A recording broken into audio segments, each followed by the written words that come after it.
Q2 GDP numbers for India is all set to come by the end of this month.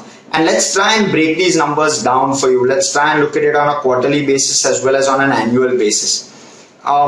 So for Q2 of FY21, there was a degrowth of 7.4%. Mind you, we were still in the midst of the first wave. So there was a degrowth of 7.4%. So if I take the base as 100 and I degrow that by 7.4%, most economists have projected the Q2 FY22 number to be in the range of 7.5 and 8.5% or so, with the RBI projecting that at 7.9%, and SBI's latest report saying that it will come at around 8.1% on a higher at a higher scale, to which on the highest side of things.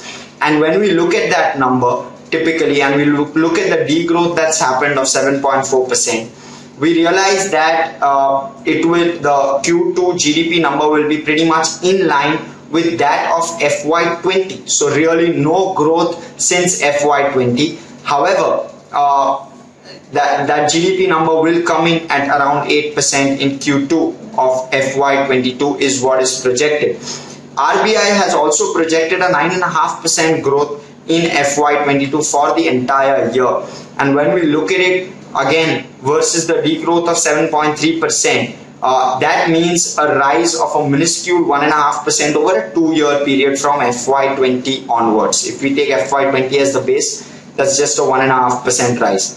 But that looks good in terms of how things have progressed with regard to COVID.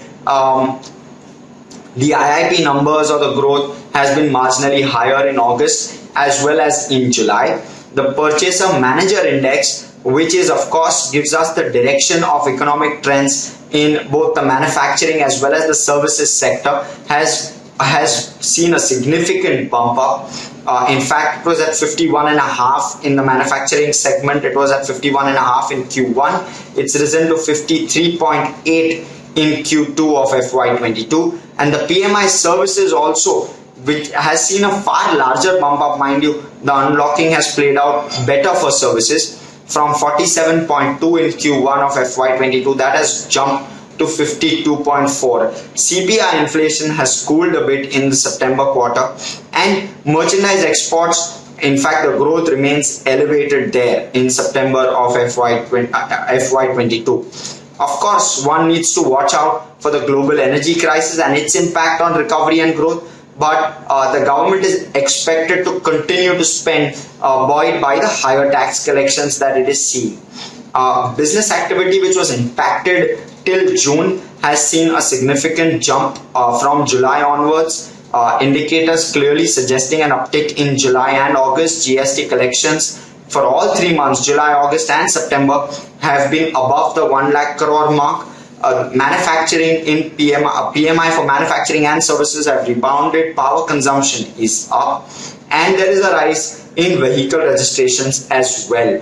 The centre's gross tax revenue has grown by 70.5% during the April to August FY22 period over the corresponding period in FY21. When I relate that to FY20 as well, that has seen a 30.1% rise or growth even in the corresponding period for FY20, which goes on to show that clearly there has been a rebound.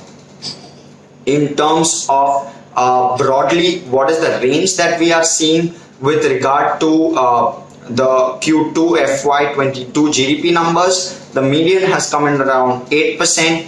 The average we've looked at is at around 8.12 basis estimates, and the highest is at 9.2%, the lowest at 7%, in a poll of around 37 economists that have looked at these numbers. So broadly, GDP number for Q2 to come in between 7.9 and 8.1% broadly for FY22.